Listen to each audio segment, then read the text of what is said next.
Okay, now let me ask the question differently. Like suppose your OS is installed. When you install your compiler, say for example GCC, then I gave you inputs like, okay, whenever 32-bit support is to be added, you have to make use of multilib. So you must have installed your applications or programs like this apt-get installed and something, correct? By going into a root. Now what exactly you did was you tried to install the code using binary files or using executables directly. Either you double click on setup, correct, the way that we used to do in Windows, or you write terminal command like apt-get install and then do something. Now there is other way around. Some other things are. Suppose you write your own code.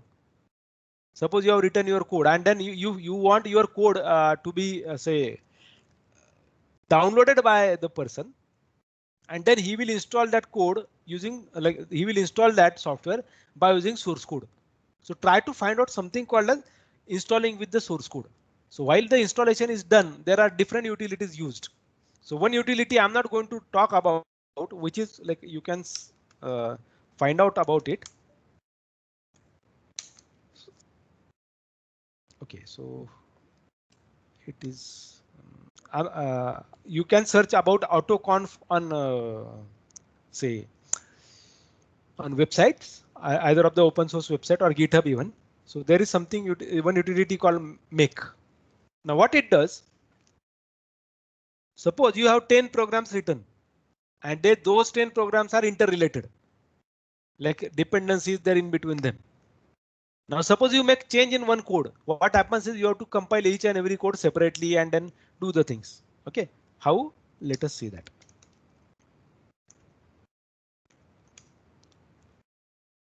Yeah, if you recall, we wrote this code 28. I assume this is the same one. Let's see. Yeah, this was calling one, correct? Then it was called, this was for one and this was for two, correct? So these were the three things.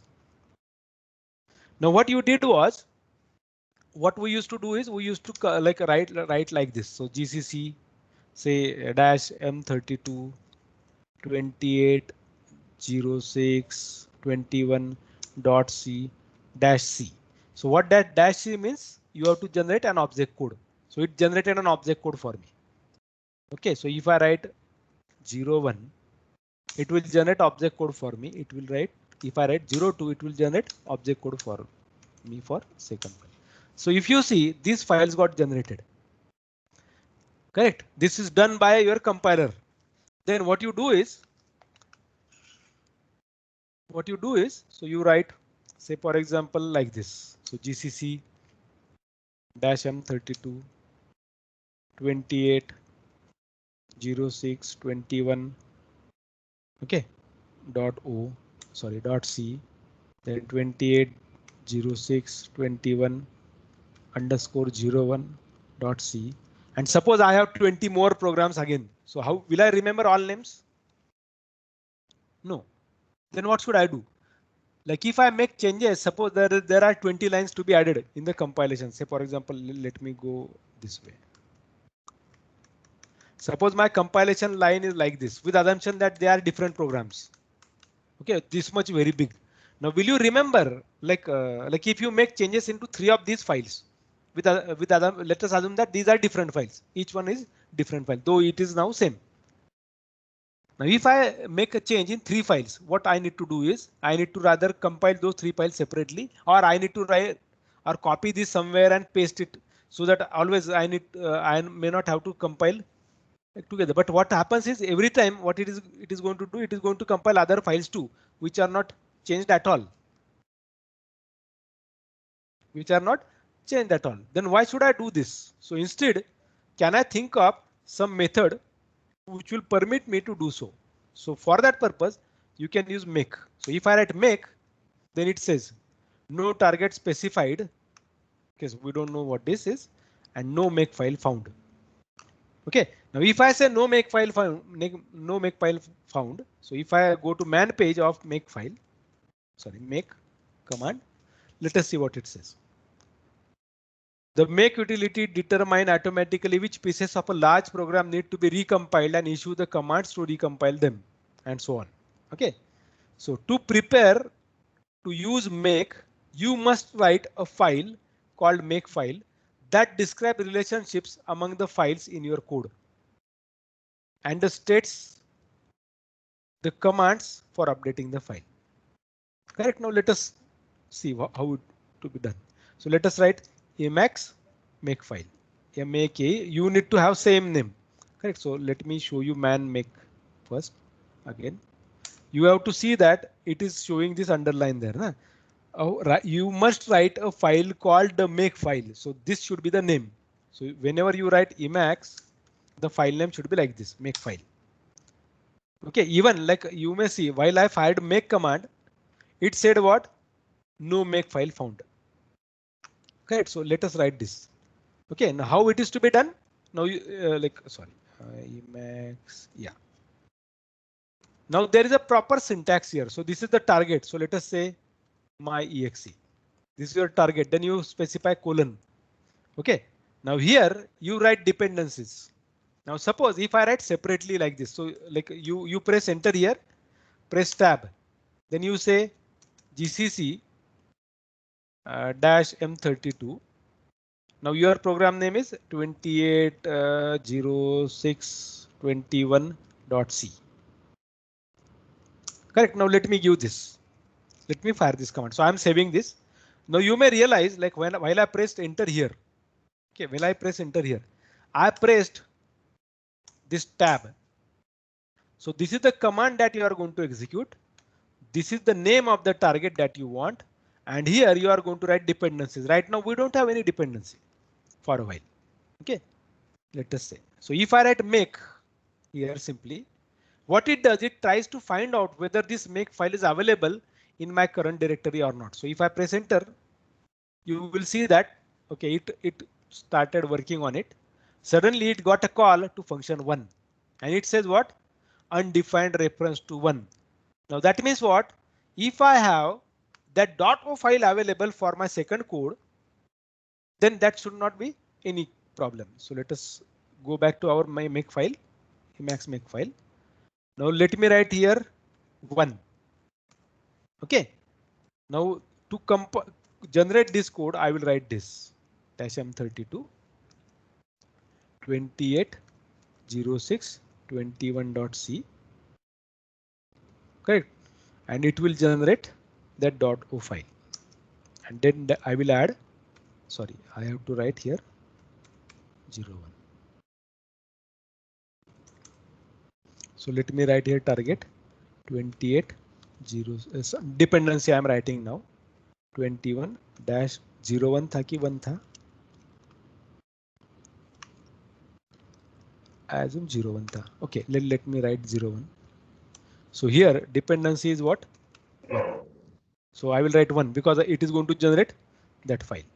So let me fire this. Okay, so let me remove that .os, all .os. Sorry, I'm deleting all .os. Fine.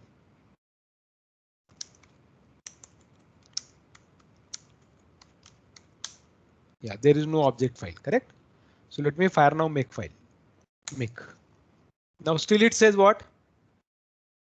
If I check now ls-ltr, can I see any object file generated there? No. Why? What happened was, like, let me go back to my make file. Now I know that to execute this, I will require 1, which is declared here. To create object code for this, I require 2. So my code would be this. So this is, I'm giving name. So press enter. This doesn't require anything. So dash M32. Okay, so here we will write dash C. Here we will write GM dash 32 28 06 21 02 dot C. Okay, and then dash, sorry, then dash C. So let us do this now. Save and go back. So let us write make Now let us see here what it says. In function main undefined reference to 1, because we haven't specified from where the file should be generated. So if I check now minus ltr star.o, my object codes are generated. Correct. But though I referred the dependency is there. Correct. So let me go here. Emacs make file. Now what I will do is I will add that object code name here.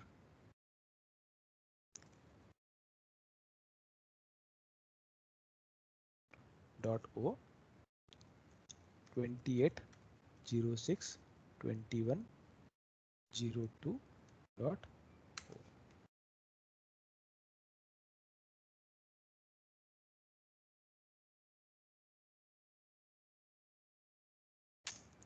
Now see, now if I check ls-ltr, you will see that my a.out got generated. Now you may see we did the same thing there, but now I may not have to compile again and again. I will only say make.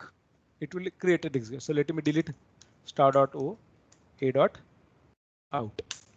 Correct. Now if I go on writing that gcc command again and again, like the way that I used to earlier write this separately, without doing that, I will simply write this make.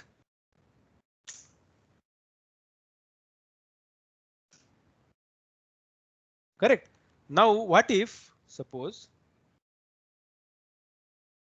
I have a code which is written in a such a way that like there are hundreds of such files added, and if I make one change there, like for example, if I try to say sorry, let us come out of this. If I say make, if I go on doing this make, it is generating the file. Correct. It is generating the file again and again. Sometimes it can say like you are trying to create file again and again. So it may say like make up to date if the file is not getting generated every time. So you would be getting those kind of messages and depending upon what the situation is. Now let me change the code of Emacs. So if I execute the code, so you see this one, na? ASDF, you are in 1, you are in 2, you are back in 1. So let me make the change in this second code. 2806 2102.c.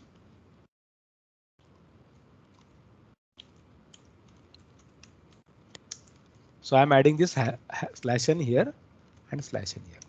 This is addition by me.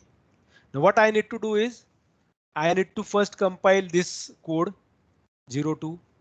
Then I need to recompile that other code probably necessarily. So if I write now simply make, and if I execute, sorry, if I execute, you can see that my code got added there. Correct. Now if I But see sir, there, what about my ex? sorry. अपन ने target name my ex ही दिया था ना, तो a.out से run कैसे होगा? I will tell you. I will tell you. Now if I write this, you can see their timings. Okay, what are the files that are getting generated?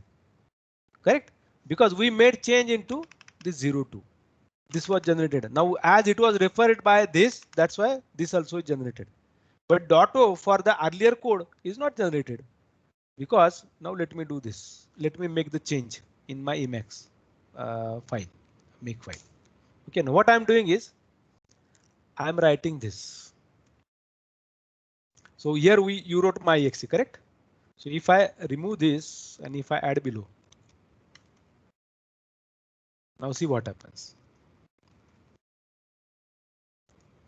Okay, so let me write make. Okay, first of all, let us delete rm star.o rm a.out. If I say dot sorry make. Correct. So if I see ls-ltr, can you see a.out generated?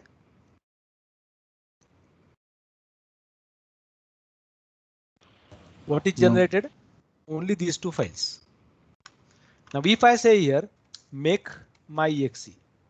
Okay, let me first delete these .os. Okay, now you will see there is nothing, only make file. Na? So if I say make myexc कैसे लिखा था वो, capital small, ठीक है try करके देखते हैं. Yeah, if I write this, then you can see that it is added.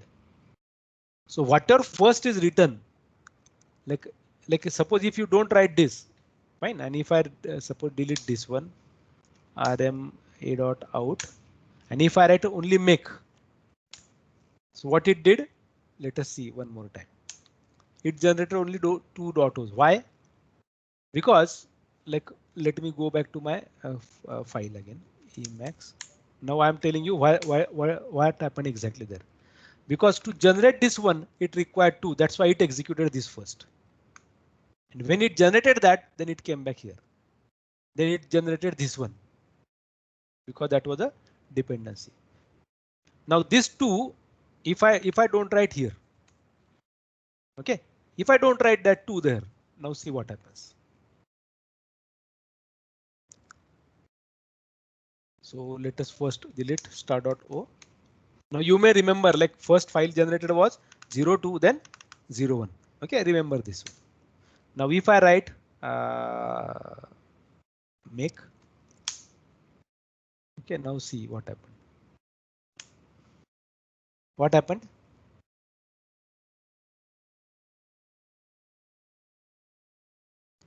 Only one executable file. Only one, which was added by us as a first instruction in make file.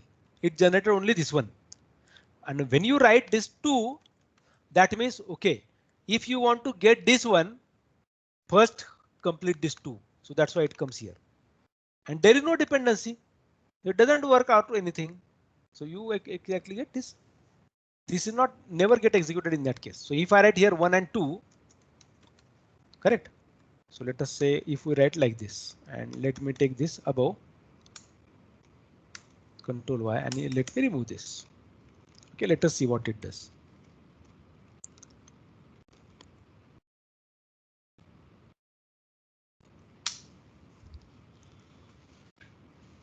No rule to make target one needed by myexc. Now let us see what happens. Like if you check this code. Now, yeah, I actually wrote one. Nah? Then does it mean this way? Suppose if I remove it. Sorry.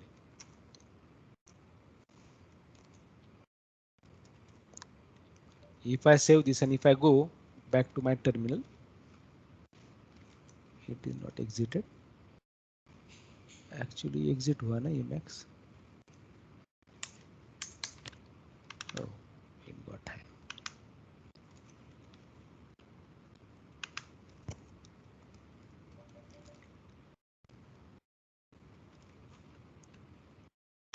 So if I write say Emacs make file, so what I did was I wrote 1, 2, okay, without comma. So if I now go and write here make, if I write ls-ltr, now you will see that all of them got generated. Okay, let us try one more time. Star.o a dot out. Okay, so ls-ltr, nothing is there, correct? So let us write make. Let us write ls-ltr. Correct. So no need to like if you see what change I made there. I wrote that 1 and 2 here, separated by space, and that 1 and 2 written here. So if I say this only, and if I remove this, for example, correct. Let us go back.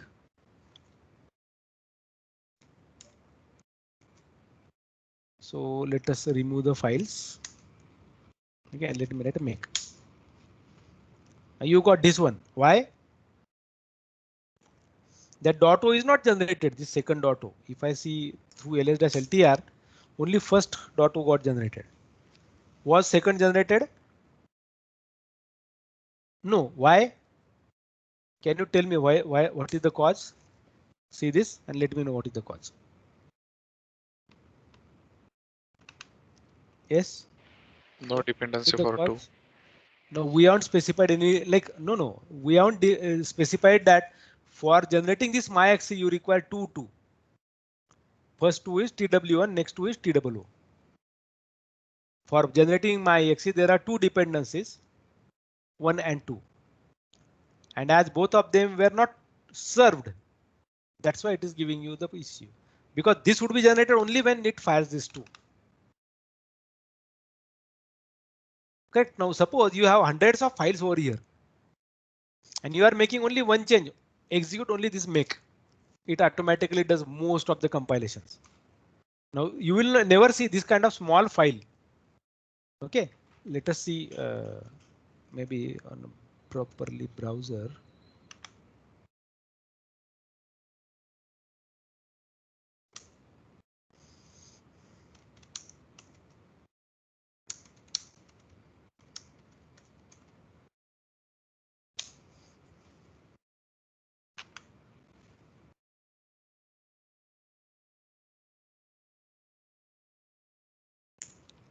Sorry.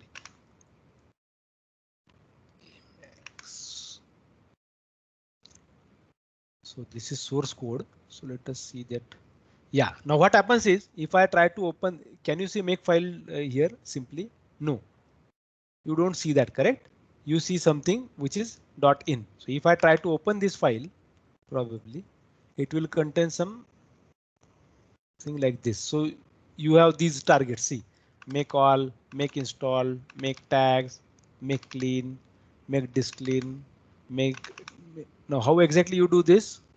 Now you must have seen like what I'm doing is suppose let me write here something clean colon space rm star.o a.out. Correct. Suppose we write this. Okay. Let us go here on terminal. Now if I write make, sorry, we haven't made that change.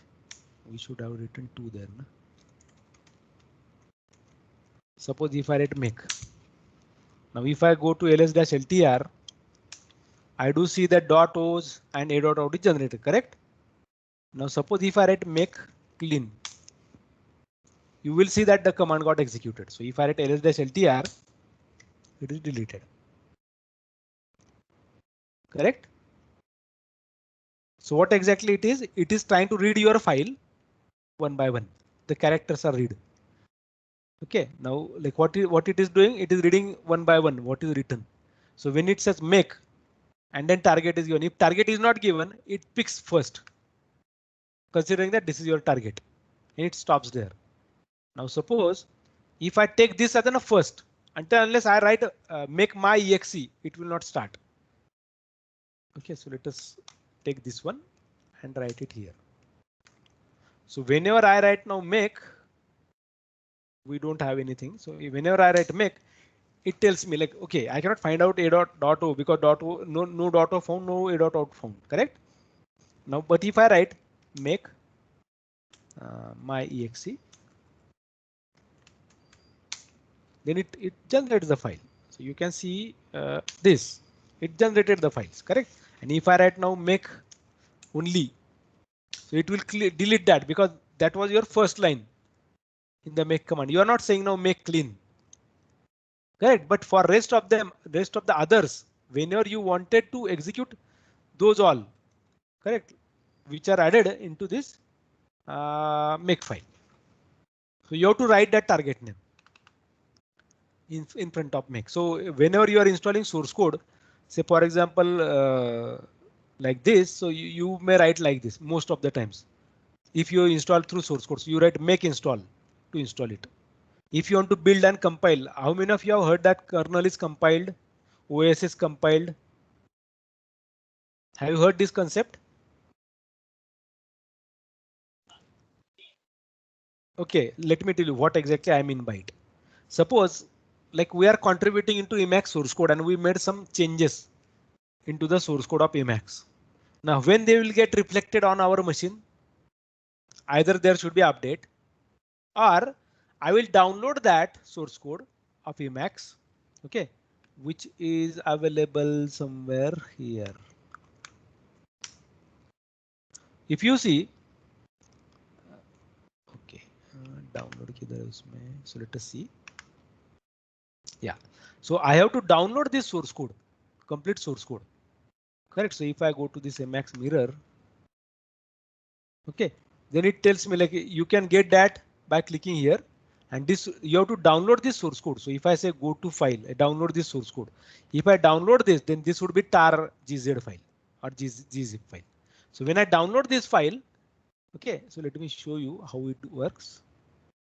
So you may see that downloading started. Correct. So it is downloading this source code. This whole source code directory would be made available there. Correct. So like it is having some amount of size, like nearly some MBs. Right now only 24, 25. You can see the download speed. So it is downloading the source code. Source code of the software, the editor. Now if I open this one, say for example.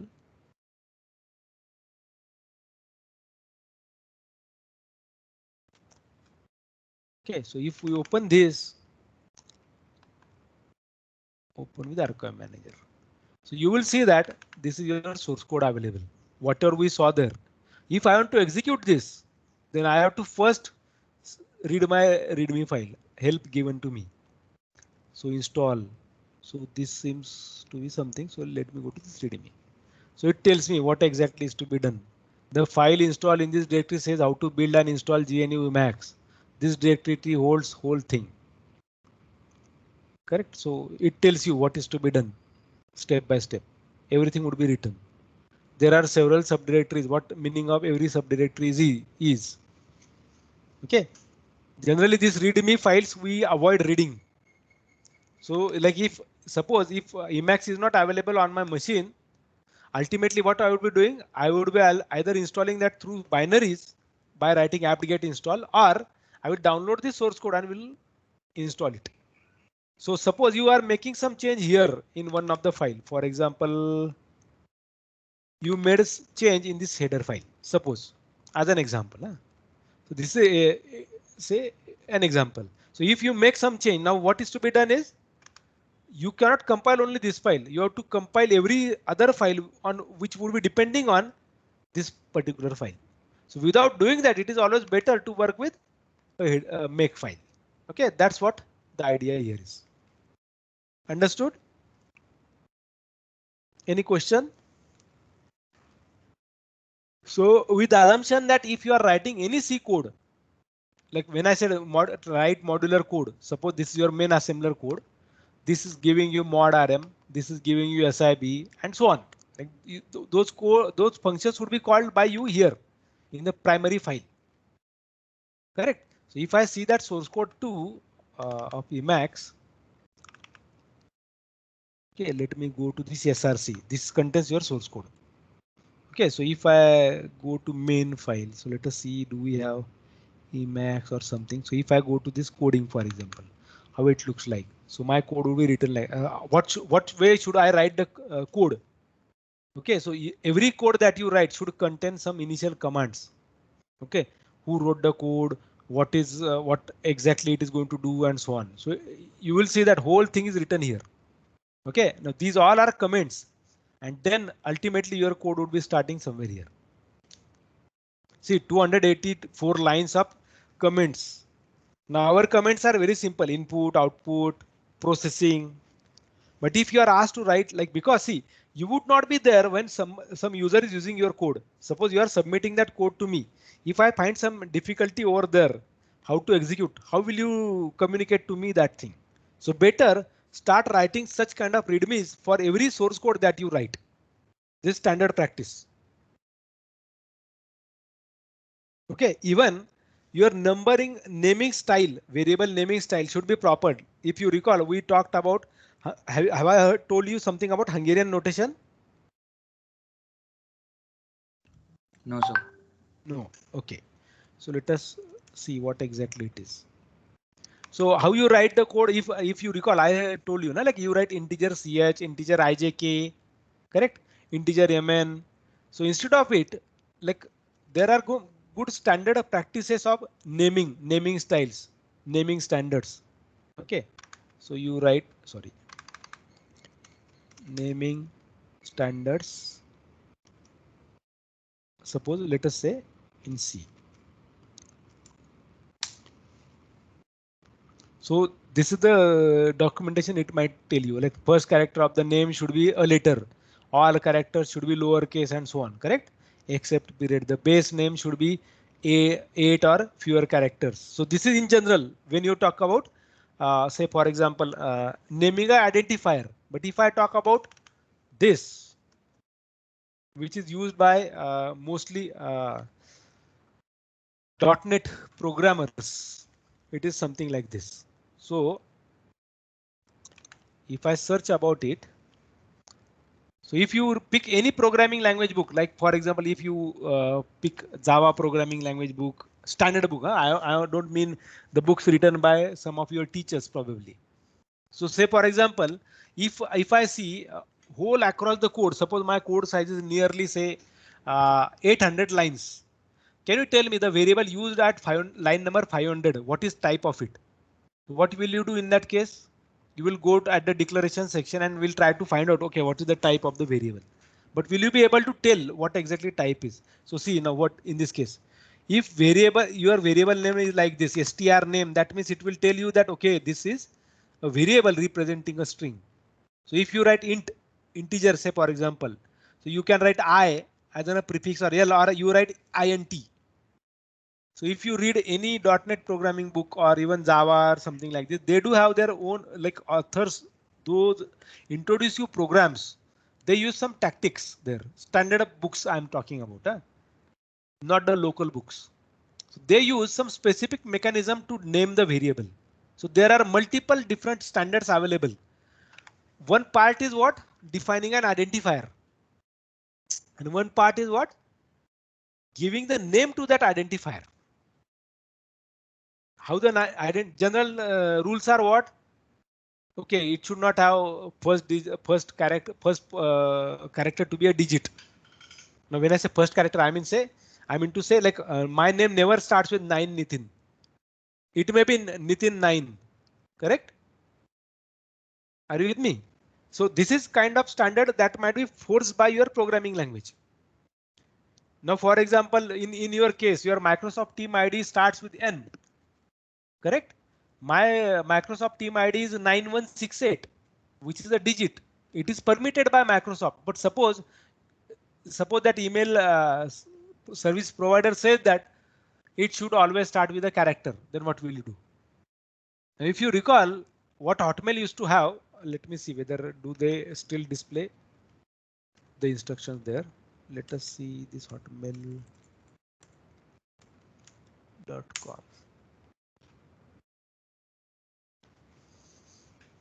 Okay, they converted to this Outlook now, but they used to do is like if I click on that sign in, they used to show me how your sign in should be. So now in this case, they don't give me any format. But if you recall earlier, they used to show you that like okay, hopefully let us see if we can get it in images.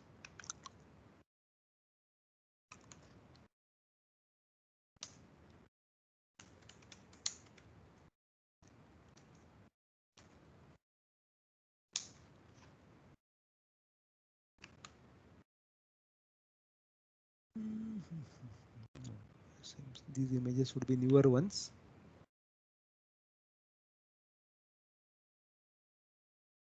The earlier old file used to show you like how the email ID should be. Correct. Okay, I will try to find out that page so that I can show you how exactly it used to represent. So they used to tell you like, okay, your email ID should look like something like this.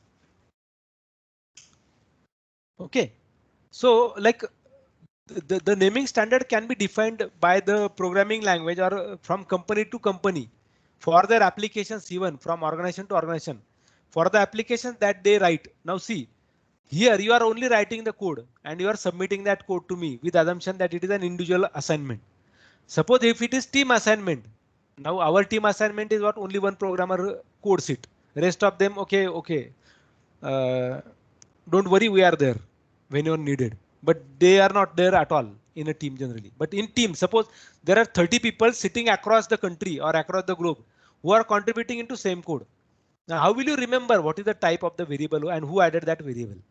So it would be better to have some standard mechanism to write variable names. So my suggestion is You decide your own mechanism of giving names to the variable. It is always better. You must have seen, like for example, let me see if I can show you this.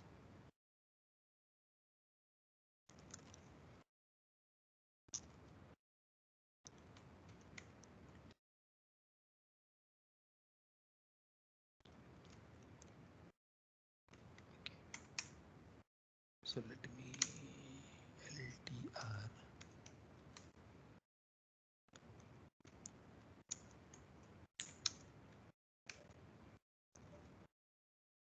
Let me see what it contains.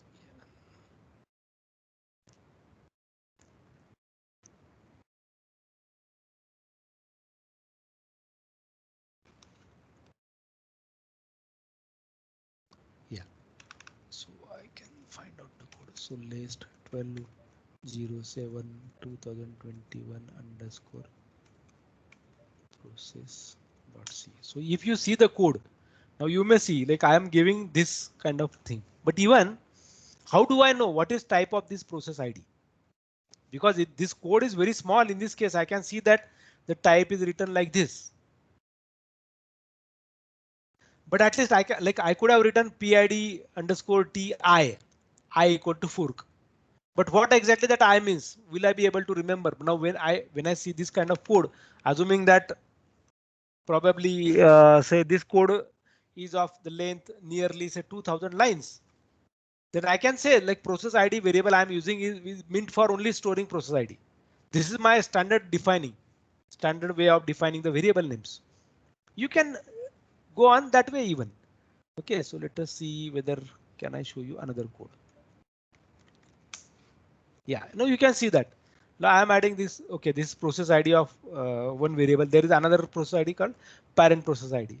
So you may add such, but then again problem for us is that we don't have that much amount of time to write the names of the variable. Correct. So that's why we do take this small variable names like IJK and so on. But in standard practice, you would not be definitely writing that. So if the what are the source code that I was showing you here. So okay, yeah. If I open any source code, like for example, if I open this character.c, now see their declarations if at all. Let us see whether they are there. This file is not containing anything. Yeah, let us take this emacs.c main code. Now, these are the macros added by it at the initial stage.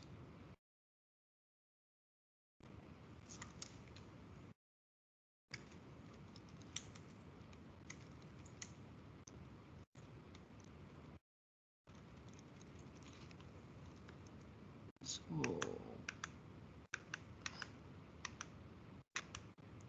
yeah. So this is my say first function main. Now you see how the variable name is given. Though it might not be telling you type of it directly, but this is a contribution by multiple peoples across the globe. There is no specific company meant for it who is doing that, but definitely Emacs is handled by one company. Okay, but the contributors are from different world, like different areas.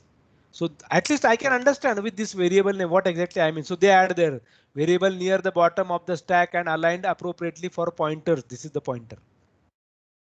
Right? This is the variable that I am adding. So you can see like whenever they do see like some additional information should be given.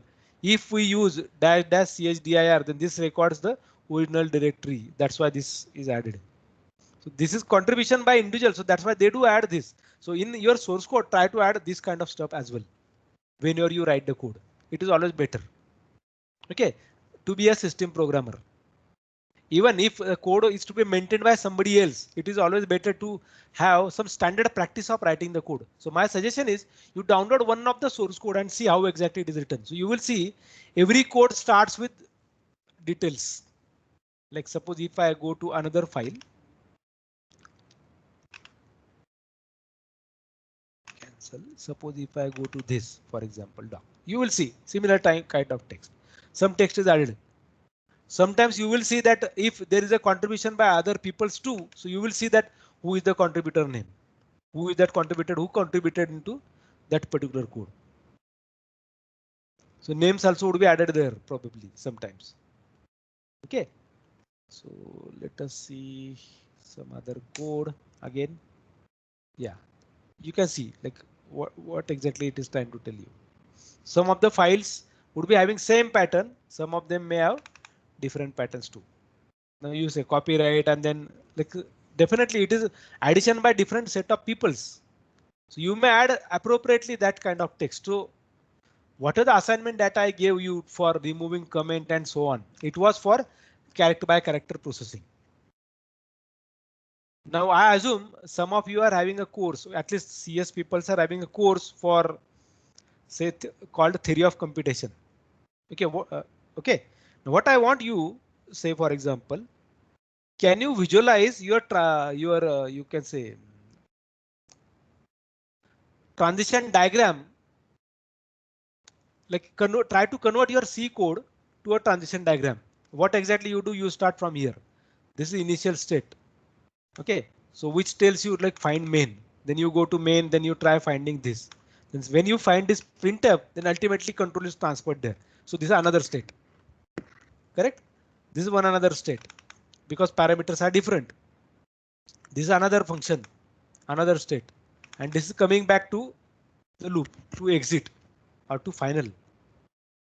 So if you see when you are traversing that transition diagram or a finite automata, you are going from one state to other. That means you are starting from here. So int. So you verify, oh, this is integer. Okay, let me see what is next. Process ID. So I will try to check whether my C compiler has this information. So when it tells, boss, you don't have this process ID declared within the C compiler. That means it is identifier. Now check whether it is following the rule of naming criteria. That variable should have these many characters and so on. Identifier should be of this length. What is permitted, what is not permitted. For naming the identifier also would be verified. Okay, so you can see that whole what are the TCS part that you are going to learn in this semester. And some of you from scientific computing already did that course in your bachelor's if you did BSc CS. Correct? So like this would be connected together because TCS was meant for system programming only. And we will require that part too over here. Okay, though you are writing that as a code perspective, you will not directly write. So I may ask you, can you draw the transition diagram or can you construct a finite automata which will give me list of valid data types of C? Now, yes, this is another probably a task for you. Okay, work out it. Can I give you the finite automata for this one? So by the way, I'm not interfering into the course content of what is going on there. I am interested only to tell you why that course was added there. It was meant for understanding the system programming. And that's why they should work in a tandem. Even when you write this ls dash ltr, so it goes character by character. So one state, second state, it reaches final. Then when it's yes, this is valid command. And then you press enter. When you press enter, it tells you what is the output. That means your string is accepted. That's why this output was shown to you. So output based automata kind of thing. Correct? Okay, so try to learn what are the Hungarian notations, what are the standard ways rather to write variable naming criteria. Okay, try to like I always used to give an example of one of our alumni who I assume still working there. Okay, he did his BCA and he joined to our department nearly in 2004. He completed his graduation PG MCA in 2007. He joined NVIDIA. Now he was the first student whose code I really loved to share with students too earlier for earlier batches. The way he used to write a systematic code, very systematically. Like comments would be properly added. The comments, our comments are like what? Input, output, even our messages, print messages that you write in printf, they too are funny. We don't care about them, correct? So they also matter sometimes. So always try to construct good tactics. So my suggestion is try to find out what are the good standard practices of writing programs. So you decide what should be your standard, because probably you would be doing your project. Okay, you may join industry, and if you suppose are getting interviewed by somebody and you are trying to show, okay, can you please see this? This is my code which I wrote. They may ask you your project details. At that time, you may be expected to tell them what is the project work that you carried out. In such scenarios, you would be requiring that information. So it is better rather to have some standard criteria used, so that they may appreciate your coding practice too. Okay. Yes. Any question?